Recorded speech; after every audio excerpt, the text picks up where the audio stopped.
sticky sweet teriyaki sauce with perfectly tender and flaky salmon, you're about to master the art of baking salmon at home, and it's going to take you less than 30 minutes to do.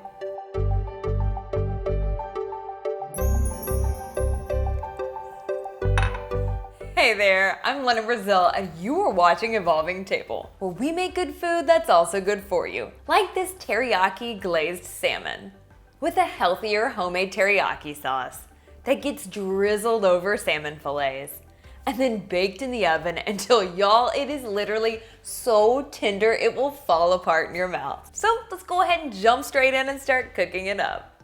In order to get that super tender texture, you'll want to make sure and look for a really good variety of salmon. For this recipe, you're going to need 1 to 1¼ pounds of salmon.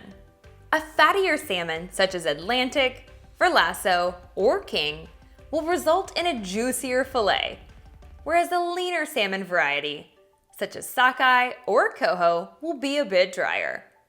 Verlasso is also milder in flavor and falls somewhere between traditionally farm-raised and wild-caught fish, so that's what I'll be using here today. You can leave the skin on since it will peel easily once baked. And then cut the larger fillet into 4 to 5 ounce portions.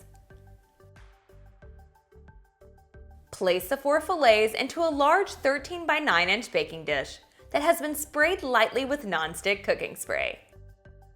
Now, moving on to that teriyaki sauce. You can always skip this part and just buy the store-bought bottle. But y'all, I will be honest, you will totally be missing out. A homemade teriyaki sauce is where all of the flavor magic happens. And if you make a lot of Asian food recipes at home, chances are you have most of these ingredients already hiding out in your pantry. Place a medium-sized saucepan or skillet over medium-high heat and add 1/3 cup of soy sauce. You can also use a gluten-free tamari, 2 tablespoons of packed brown sugar, and 2 tablespoons of honey. You can substitute the brown sugar for the honey or vice versa. 1 tablespoon of rice vinegar, 2 cloves of crushed garlic, 1 teaspoon of ginger paste, 1 teaspoon of toasted sesame oil, 1 teaspoon of sriracha sauce. This is optional and can be left out if you don't like spice, and 3/4 cup of water.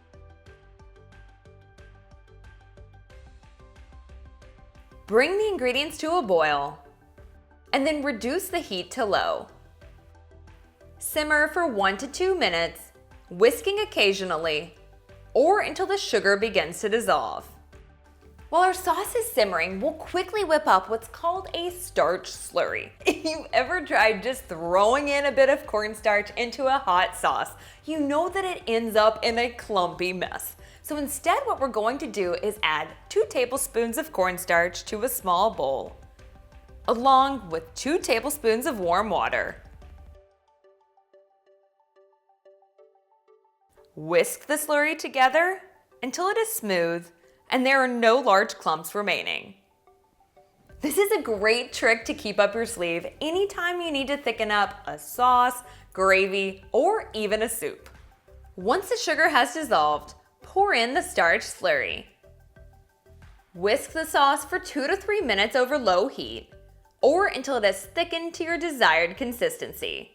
And a little reminder, the sauce will continue to thicken even more as it cools, so it's best to err on the side of it being a little runny. Drizzle 1/2 to 2/3 of the teriyaki sauce over all of the fillets. Make sure to pick up each one so that delicious sauce gets underneath.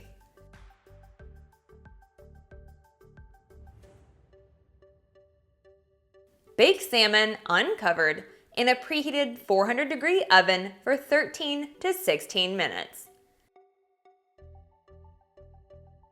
You'll know the fish is done cooking when the thickest part flakes easily with a fork. Just before serving, drizzle the remaining teriyaki sauce over all of the salmon.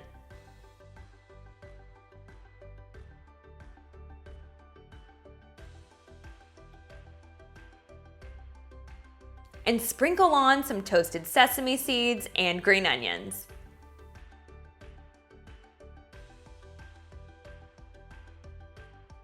Oh yeah. Oh, so good, so tender, but it's not a complete meal yet. If you want a few more side dish ideas, make sure you check out these other healthy veggie recipes. Thanks so much for hanging out. I'll see you in the next one.